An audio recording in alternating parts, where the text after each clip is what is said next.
Hi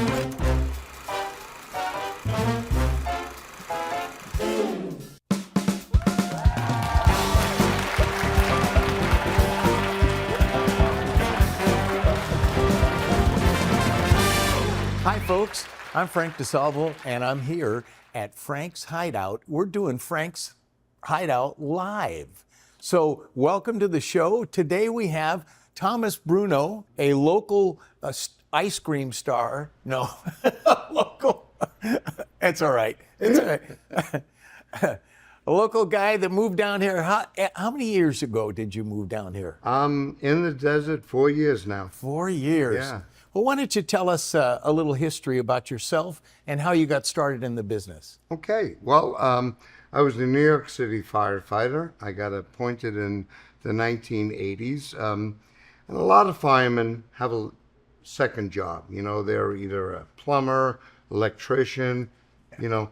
None of that stuff appealed to me. You know, working hard enough at the firehouse, I don't want to be going breaking my ass, doing labor. So what happened was, a friend of mine was in the business. He was a grip, and he asked me. He said, "Why don't you do some extra work, background, on your days off?" It didn't pay a hell of a lot of money, but it was a great job because you're stuck in the holding area on set. I was single at the time, a lot of pretty women, so it was a good start for me. And along came the TV show Third Watch, which was about firefighters, and the executive producer, she decided to cast some real firemen on the show. Why not? And that's how and that's how I got to start. That led to me out of the background world, because what happened, Brooke Kennedy was the executive producer on that, and she would often fly in actors from LA to play a fireman. And those actors would turn to us and say, "Hey, how do I say this?" What do I do? Yeah. Exactly, you know?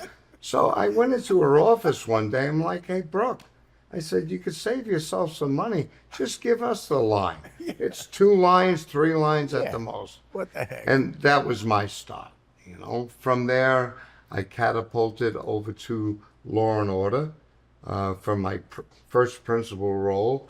Was that a fireman too? No, it was an ESU cop. Oh. You know, banging down the door and searching the apartment. Yeah. David Platt was the director, and the rest is pretty much history. I ended up with a character name on all 3 Law and Orders. I was firefighter Wilcox, Chief Daniels, and Detective Harrison. So, and that was it. And just, you know, You kind of also acted on Blue Bloods too, didn't you? Yes, I've been on Blue Bloods. Sadly, Blue it Bloods. ended the last 10 years. I had some principal roles on that. I never went back to background. That was it. I just stuck with the principal. But what I did do was cross over into stunt. Oh yeah, that's right. So I did some stunt driving, and that's where my passion has been these last 10 years. Nothing crazy. I'm too old to be crashing into walls, but, you know, driving a police car, driving an ambulance, driving a fire truck, Sure. you know, all that kind of stuff. Yeah. So it's been pretty good.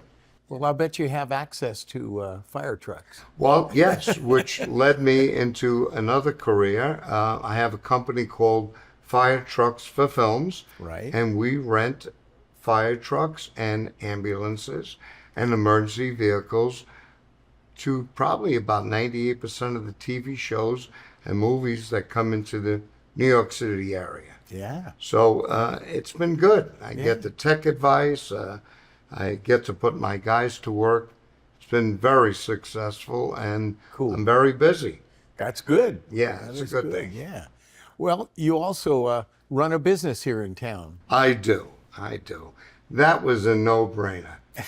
Palm Desert has 355 days of the year with the sun shining. Mm-hmm. So what better than to have an ice cream parlor? Yeah. And I own Lappert's Ice Cream on Highway 111 over here, and 4 years running, the best ice cream in the desert. Hopefully this month we'll find out if we made number 5. Number 5, yeah. Well, it's great ice cream. I've had it. Yes, you have. Yeah, And you get a discount. that's right. A heck of a deal. Good deal. I first met excuse you me. in 2017. Heidi and I were living in Hollywood, and we'd often come out for long weekends. And one weekend we stayed at Lucy and Desi's hotel, Indian Wells. Resort, yeah. And we came down the stairs and we heard and saw a Frank Sinatra impersonator. And that was you. And the rest was history. I believe that night, as I've known, we've become friends since then, obviously. But that night, for the first time, I heard a performer honor police, firefighters, military, and first responders. And veterans. I got to tell you, folks, he brought me to tears. He asked us to stand up, and I did, and I was crying. And afterwards, he came over to me, and I shared the story about, being a 9/11 firefighter. And there you were with a big hug. And the next time I came to see you, I remembered I brought you an FDNY shirt. Oh, that's right. Do you remember that? That's, yeah. And that brought you to tears. So I got even with you.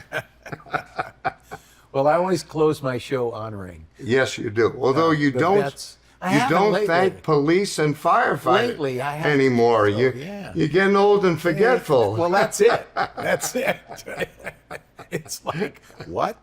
We've had some good times down here. Yeah, And, there's been a lot of fun. The old Frank's place was a great place. Yeah, When I was there, 10 years. I was 10 years. there Wow. for 10 years. Yeah. So it's been good. Good. There's a lot of history in there. I just love going there and seeing all the photos of dignitaries and stars from all over. I mean, they used to come there. land them right on the golf course. I Yeah. mean, it was fantastic, Yeah. A lot of Hollywood history out here. The good Hollywood. Not like the Hollywood today, that's for sure. Yeah. I've had a lot of stars come to my show. Yes. It's been fun. I've met Barbara Rush, Jenna Rowland, Yes. Jim Pike from the Letterman. I don't know. There was been so many I can't. Yeah. Even, They do get a lot of stars going in and out of that place. yeah. The famous Wink Martindale, my first experience meeting him was at IW.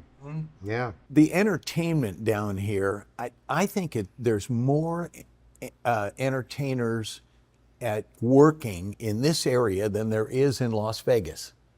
Really? Yeah. There's entertainment every night. Yeah, every night you can go I somewhere. mean, 200 places. Yep. Yep. Good food, great food, Good actually, food. in many of the restaurants. And as you know, you've been to many of the good restaurants. I have. Thanks in part to you. Thanks in part to you and your wife, Addie, who actually, when we moved out here, you were our first friends.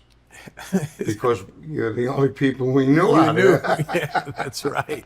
Yeah. 2017. Yep. Wow. That's a long time ago, And who would have thought that in 2017, I'd be getting married 5 years later, and you'd be at the wedding. I was You and there. your wife. Me and Harpo. And Harpo. Harpo is a fixture out here. Who doesn't love Harpo? Harpo, Who doesn't love Harpo? I mean, he's everywhere. Yeah, he sure is. And he's never out of costume.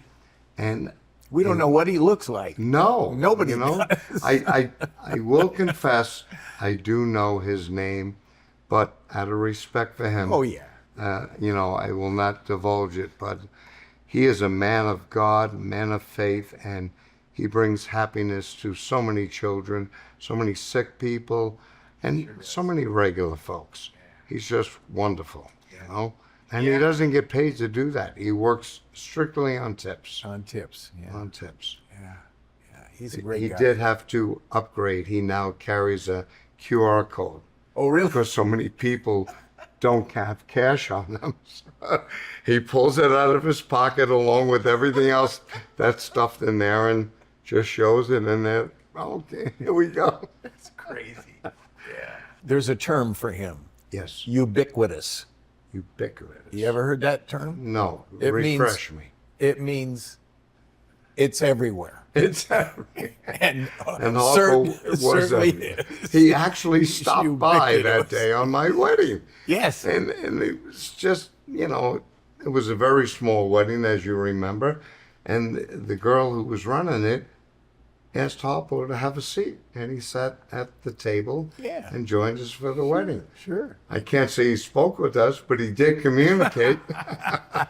Yeah, right. So, Thomas, yes, you've got some future projects coming up. I do. Why don't you tell us a little bit about them? Okay, well, next week I'll be working on a TV show called Poker Face. I have a stunt role driving. You ready? You want to guess? Fire truck? Fire truck. Driving a fire Here in town? No, it's back east. Oh, back east. Here in town, I'm proud to be part of a movie called Hop Along Stugatz, which is a comedy western. Yes, it is. Do you know what Stugatz actually means? I have no clue. When an actor gets the role, you just say yes. Yes. Well, folks, listen, we're going to take a little break and we'll be right back, but we'll talk about Hop Along Stugatz right after this.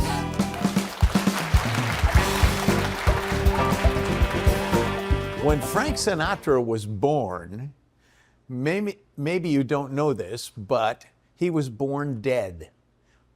He actually was a 13-pound baby, and they had to pull him out with forceps, and they actually damaged his face in the process. Well, they put the baby on a side table, and they tended to the mother, which, that's the best thing. But the grandmother came in and said, "Hey, give me that baby." So she took the baby, Frank Sinatra, she put him under cold water and started spanking him until he started breathing. And if it wasn't for Frank Sinatra's grandmother, we might have not ever had him.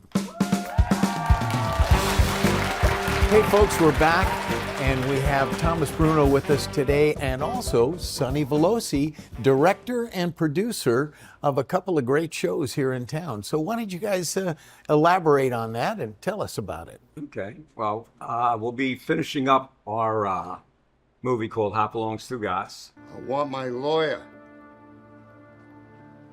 I want my lawyer. Willow, where's my lawyer? Relax, sugar. He's on his way. He better be. I've been in this week and a half now. I want out. Hey, partner, better slow your roll. Otherwise, you're going to be in here for another week. I know my rights.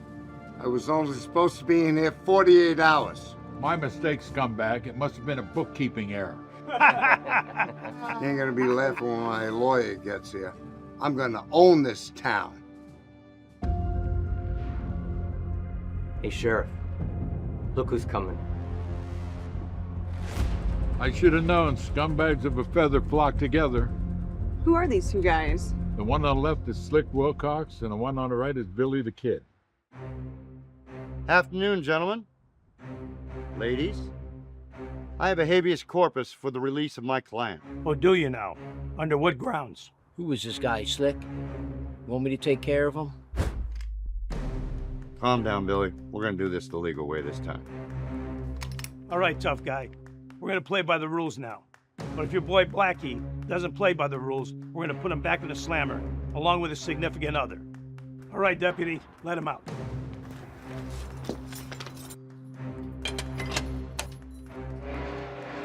Get out, loser. Come on, Jimmy. And you, Stunad, you ain't seen the last of me. I'm gonna own this town. Come on, Willow. We have one more scene to shoot, and we're going to be shooting that in DHS. And we're very excited. The rest of the film is already shot and edited, and we're doing our final scene. We really can't discuss how, I No, hope you're not telling anybody. I didn't tell anybody. Okay. Where are you guys filming it?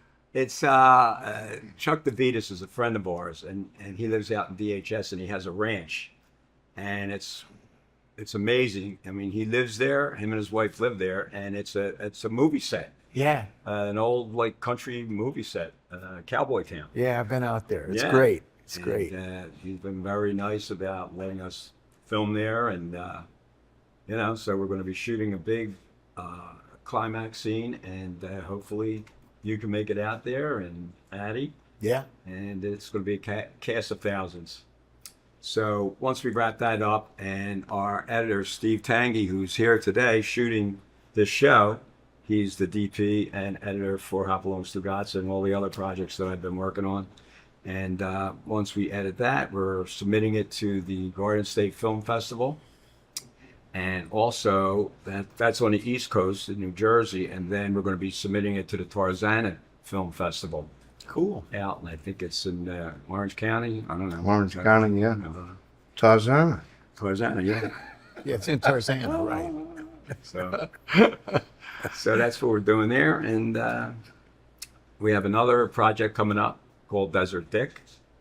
And Not what you think. no, and Not what you think. well, I have a knack of coming up with names that are ambiguous. Why don't you kind of elaborate on that so that they know it's not a off color? I got a funny story too. I'll bet. Well, we're all old enough to know what's it called? Dick Tracy, Right. right? Dick Tracy was a detective, and when that came out, I don't know if it was the 30s or 40s, whatever. They made a nickname for a detective as a Dick. Mm-hmm. Right? Everybody That's right. knows that. That's right. There you go. Yeah. And this guy's in the desert, Yeah. and he's a detective. It's Desert Dick. Okay. So it's funny. He's not story. the only one. So I have a funny story. I went to open up an account, a separate account, for the funding for the movie, and I went to the bank out here, and I had to put in like the nickname of that account because I didn't want it to be confused with my account, my personal account. Right. Right. So it prompted me to put the nickname in here, and I typed in Desert Dick, Oh, gee. and I got a question mark from the computer, from my phone. And I said, maybe I hit the wrong button. I said, let me do it again. I'm like, Desert Dick. Again, The question knocked me out. I'm like, what? So I said, let me try. The character's name is Ranger Rick Farnsworth. Yeah. So I said, let me try Ranger Rick Winthrop. So it was our first censorship of the movie, with many more to come. It might not be the last exactly. I can't even open a bank account with the name. Name it Desert Dick Tracy. Yeah. And that would kind of get Big everything. Desert, maybe that would have worked. I don't I'm all for Desert Ranger. know. Yeah. Just as long as it's associated Yes. with the desert, know. So, we had a great time shooting Hopalong Stugotz. It took us a year to finish it. And It is coming up though, finished, right? Yeah. You're doing your last scene. It's 99%. Well, this is the next to the last scene, but it's the big climax scene. It's a big shootout. Oh, I guess I gave it away. Tell me, Barry. Everybody gets killed, like John Wick. They get killed. We sort of get killed. Yeah. No. And so we had a cast of characters. We had Thomas Bruno as the bad guy, Blackie. Tony Pomponio Hence the album. is the star of the show, and he played Mayor Lou Stugotz. Loose That's Stugotz. his And nickname. and the executive producer. Executive Don't producer. forget that. Oh, no. Okay, I'll come after you. Yeah. Right. Yeah. Tony funded pretty much the whole thing, and Yep. with other help from other people. Very kind And of you. we have Chuck DeVitas and Steve Ciceron, and there's so many actors in it that really, it was an ensemble cast. Yeah. And it was pretty funny, and we'll see how we do at the festivals. Yeah, Good, looking good. forward. Yeah. That'll be the Garden City or the Garden State Film Garden Festival. State, and Yep. when is that? That's in March of 2025, and Okay. we'll be chartering a plane to go out there. Right? Yeah. Yeah. Who's Sort gonna of. pay for that? Yeah. You might even take 2 planes. You take one, I'll take Nice. one. He didn't tell you we're flying them, but that's. No, yeah, you just charted them, right? Yeah. I know you're a little shy, but why don't you tell Frank about some of your other work? I mean, you got a nice bio. Well, when I came out here from Philly, I did a lot of work when I lived in Philly. I've been out here 6 years. And the last 15 years, 15, 20 years, I've been pretty busy with independent films and TV shows in Philly and New York. When I came out here, I wanted to continue doing that. So I started a couple shows. One was the Mark and Tony show, which you were on, I Yeah, think, 1 or 2 yeah. times. Yeah. California Limelight. What else was there? Manja Music with the Tonys. It was a cooking That show. was good. I enjoyed that. Am I missing something, Steve? Mark's Place? Mark's Place. How could I Mark's forget Place. Mark's Place? Chad Powers. I know. How could you forget that one? Right. That was the first thing that we did. And as a matter of fact, when I first came out here, I had the script for Desert Dick. And we needed a lot more money to produce that. And we had a hard time getting money for something like that because we had name actors in that. So we did Mark's Place starring Mark Lantero. And, you know, just about everybody I know from the desert, you were in it, right? Larry Capolato. There are a lot of Yeah. people in it. Yeah. So, you know, I try to use, I always use local talent, and every once in a while bring somebody in from Philly or New York or from LA. For the most part, everything we do focuses on the talent, the singers that are out here. The Mark and Tony show, we had actors and singers, authors, and we did, I believe, 56 shows Wow. at 5 different venues. Do you do all the writing for these shows, or? Well, a talk show, it's pretty much, I just give Mark and Tony Pomponio. Basic. Yeah, like what questions to ask. We'll Yeah. call somebody up like you. Where are you appearing? And so I'll give them questions. You know. How about on Stugatz? Is there Stugatz? is there actual script? Oh yeah. Yeah. I did most of the writing. Another friend of mine, Joe Polito, that lives back in Philly, he wrote some. Steve Tangy wrote a couple episodes. So, you know, and we shot in sequence. So everything made sense. One thing led to another. So there wasn't a full script. Like it wasn't a 90-page script that we just started shooting. I wanted to do it to get some ideas. Like we'd see what worked and what didn't work. Sure. So if we had a character in our first time we shot, and it seemed pretty successful, well, I would bring them back maybe later on in the movie, and you know, do it that way. And it was a lot of fun. We shot it like a series, but we're editing it like a movie. Frank, I think he's being a little humble here. Okay. He has the talent to write as he goes. You know, so if we finish up shooting, he doesn't have the next episode written, but at the end of the day, He thinks his how it's mind gonna is go. going. Yeah. He thinks how it's going to go, takes it off in the direction. He's good. He does get some suggestions from Steve Cicerone every once in a while. AKA Thomas. AKA. So the joke with Sonny is, if I have an idea, I'd come over to him and say, hey, Sonny, Frank DeSalvo has an idea here. He's suggesting. This way it'd be you. And if you had an idea, you'd go over to him and say, hey, Sonny, Thomas Bruno has an idea. This way we wouldn't get in trouble because he is a very temperamental director, but a good one. Thank you. That's funny. Yeah, but we have a lot of fun. A lot of fun. You know, Fun. once we wrap this up and put it out to festivals, we get started on Desert Dick. What we're going to do is we're going to start shooting the trailer for Desert Dick starting in November. Probably take a break around the holidays and then really get on it in January. And it'll be starring Mike Starr, You might not know his name, but if you saw his face, he was in like many, many movies with major Hollywood stars. He was on TV shows, NCIS, Law and Order, The Office. So he's a very popular go-to guy for high echelon movies and TV shows. And he's a funny guy. He was in Goodfellas. He played Frenchie in Goodfellas. Yeah, Frenchie. He was in Dumb and Dumber. And then we also just found out yesterday that we have Dan Laureate, who was the dad. Remember the show Wonder Years? Oh, yeah. Right? Yeah. So he was the dad on Wonder Years. Wonder Years, oh. Hit network show. So he's going to be joining the cast too. Do they live down here? In LA. Oh, in LA. They live in LA. Yeah, okay. We're holding auditions now. People have been sending me tapes to audition for certain parts. I'm going to use all of the guys out here in the desert at one point, you know, a couple lines. Sure, sure. And it's going to be fun. It's going to be fun. We're going to take it to the next level where, you know, it's not just us guys. It's actually, you know, people, you know, name actors from TV and movies. So bring us up to the next level. Cool. There's a good closeness that comes with doing this, you know, working with people that live here, working with people that are out, you know, socializing, having dinner, seeing all the shows.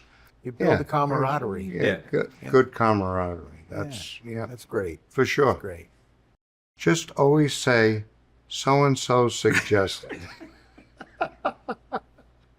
And I say, tell that jerk that it's not a good idea. To shut up. Oh, gosh. I'm surprised you're in a pretty good mood this morning after the Mets took a shellacking to your Phillies back east, huh? Hey, they're still in it. Don't count them out. They're still in it. Hey, the Dodgers won last night, too. The Dodgers are my backup team. They're your backup. If the Phillies get knocked out, I'm going to put my You Dodgers just jinxed it. San Diego's gonna win now. No. Good stuff, Frank. Yeah. Good stuff. Why don't you tell us what you're doing here? Well, I'm performing here at Frank's Hideout once a month. Okay. It's a great, great place. They called me because of Frank's place, you know, and since it wasn't in existence anymore. So I came down and I said, well, a little bit small, but I think that'll work. So we tried a night in here. We just packed it out to the ceiling, and everybody just loved it.